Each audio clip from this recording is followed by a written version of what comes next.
Welcome back to another Beyond Awesome, where we talk to Beyond Awesome people, talk about Beyond Awesome topics. I'm pumped about the one today with Brian. But before we get to you, Brian, I got to thank Heather, my co-host, my partner in crime, my right-hand man, woman, whatever you want to say.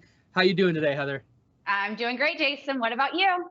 I'm really good because the day's almost over. It's been a long one, but a good one and a very productive one. So you see, I'm still smiling. So stuff's still going well. So Brian, pumped to have you on today, man. Thanks for joining. Thanks for having me. I'm glad to be here. So awesome.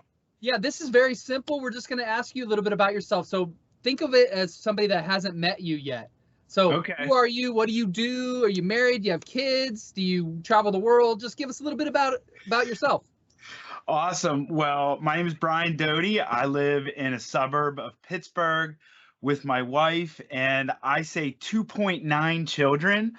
Because any minute my wife is going to call me and say, we got to go to the hospital. We're having a baby right now. Oh, wow. So yeah, that's kind of the big exciting news in my life right now. And I don't necessarily travel the world, but I do travel the US a little bit, and just came back from Orlando last week. And trust me, the whole time I was there, I was on pins and needles waiting for that phone call. So, you traveled last week. Oh, yeah, that's it was pretty wild. That's tough. Well, let me know. My daughter just turned 18 today. Ooh. So if you end up having a baby today, it'd be the same birthday, and we'd have that connection. So you keep me posted. How about it? Yeah, that's awesome. That's awesome. Well, let me ask you this, Brian. What would be something that someone would not know about you? What would be something? We can give our examples if that helps ever. So I recently got back into mountain biking. Oh, okay. After like a 20-year hiatus, COVID hits, and my best friend in the whole wide world calls me up and says, let's go on a bike ride. And ever since, I've been back into it, having a good time, hitting the trails, breaking things on me and my bike. Heather, you might not know this, but mountain biking, I tried it once. It's brutal. I won't do it. But it's not about when you fall. It is when, or wait, it's not if you fall. It's when you fall and how bad. Yeah. Yes. Brian's like, no, you fall. I don't know what you're talking about right now. A lot. Yeah, a lot. Yeah. All right. Well, that's really cool, man. So I think I'm too much of a chicken is the best way to explain it. You know, going on those mountains, like even walking down, I'm like tiptoeing. So the bike doesn't help, but that's awesome. Good for you, bro. I really like that. Let me ask you this. What is your favorite movie of all time? What was the one that popped in right now? And then what's your favorite movie? You can change it, but what was the first one you thought of? Okay, so the first thing that comes to mind, this is a throwback, I love Tommy Boy. Of course! I have all these like one-liners, and people will be like, what are you talking about? I'm like, I'm referencing a movie from the 90s. Don't Talk about a seller's movie, right? Like how to sell. Oh man, that's so right. Good. That's right. Had a huge impact on me. So is that your favorite movie? Because if it is, I love Tommy Boy. I have to say it is. And like it's always the one that comes to mind, and I liked you. Is this gonna come off, right? Yeah. No, I love all movies, as Heather knows. I love all. Like literally, I just watched Shaun of the Dead, and I just stole that from Heather because that's her favorite. But I made me watch it again, and Nice. Heather, I laughed in places I never did before because it's just rewatching it. You know, you're like anticipating the guy throwing the records, but then the comment right after you're not ready for because it moves to a different scene. So I thought it was really cool. Mine's Christmas Vacation, Brian. That's a good one. Yeah. Because I watch so many movies. I'm like, what's the movie I watch every year? I always laugh. It's so funny. And who I want to be. I would love to be Clark. I would love that. I think I'm more like the neighbors though than actual Clark, but I wish I was Clark. That's why I like the movie. I just thought of that. All right, so I got one more for you, Brian, and then we're gonna pass it to Heather with the better questions. Okay. If you do something different, and I'm stealing this from internal because someone else did it to me. If you could have a different job today, and it didn't matter about money, like you're a multi-millionaire, you maybe you are, I don't know if you are, good for you if you are, but you have no reason for money. Money is not a concern. What job would you do? I really think I would be a pilot. Like, Okay, I would probably just fly my own plane if money were no nice. object. Do you know how to fly now? No, Oh, I okay. don't. So You step got a couple one, flight steps, but lesson. I would love to learn. It's a time and money thing, oh, I and get it. maybe one day, right? So interesting. Heather, I love that we have that question now because it's just so Mhm. it's interesting to see what people think. I'd be a basketball coach, and then Heather would Ooh, do something with, cool. yeah. So it's always interesting to see what people do behind the scene of what they love. But I will tell you, and I know it's going to be cliche, and everybody listening to this, you can laugh at me all you want right now. I really love what I do now, and I know you guys are the same way. That's not what I'm saying. I'm just saying everything's different, right? Nothing different. You just can go coach. Because the reason I love it, Brian, is the best thing in the world is when you have an all-star player, not even an all-star player, but I remember one specifically in my head he was 30 point a game guy. He was a tall guy. He could play every position. And he used to fight me when I was like, do this step or do this move or do this in the play. And when he looks over at you in the middle of the game and it worked and nothing is said and they look over and I'm like, mm-hmm. That's got to be. I just got goosebumps again, man. It gives me goosebumps. So it's just very cool. But I think you can do the same thing in business too, because when you teach someone or bring someone under your wing, and I'm constantly doing that, trying to mentor people because I had so many mentors in my life. I want to, pay it forward. But let's get into some good questions because Heather always gets the good questions. Go ahead. So my first question is going to be a little bit around what you do. So you wear multiple hats in your current role, and I would say have to tap into multiple personality types, whether you're doing interviews or business conversations. So tell a little bit about what you do and how you're able to balance those different aspects of your personality or your work that you have to bring in. Who said I was good at this?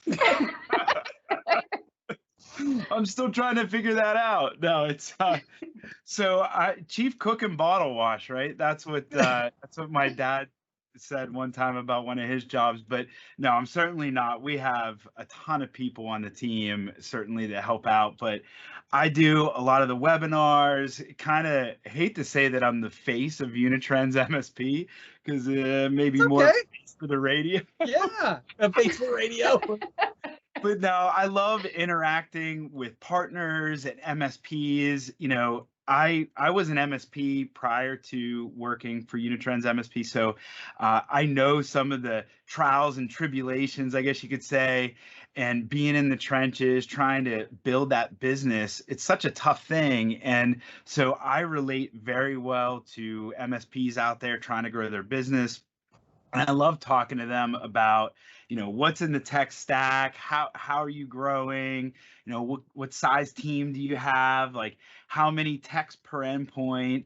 I'm a nerd at heart. Like I always say, like I'm a nerd that just couldn't hack it in college. Yeah, so but you can't say that now like it's a bad thing. Nerd is a cool thing now. True. So, I call it nerd chic. Yeah. I just spent too much time in the bar and the party scene in college. Guess you could. No comment. So, yeah. But no, it's I have a lot of fun going to events and being out there, and we get asked very technical questions like, hey, I have this situation with this client, and so I get to kind of do all those things, like be technical and have fun and meet people, and you can't go wrong with that. Brian, that's my favorite part of the job. We are in a people business. Every business is a people business. That's right. And I'll tell you, my youngest, probably when she was like 8 or 9, her teacher, I think, asked her what her dad did for a living. And she goes, I think computers are involved, but pretty much what he does for a living is make friends. Yeah.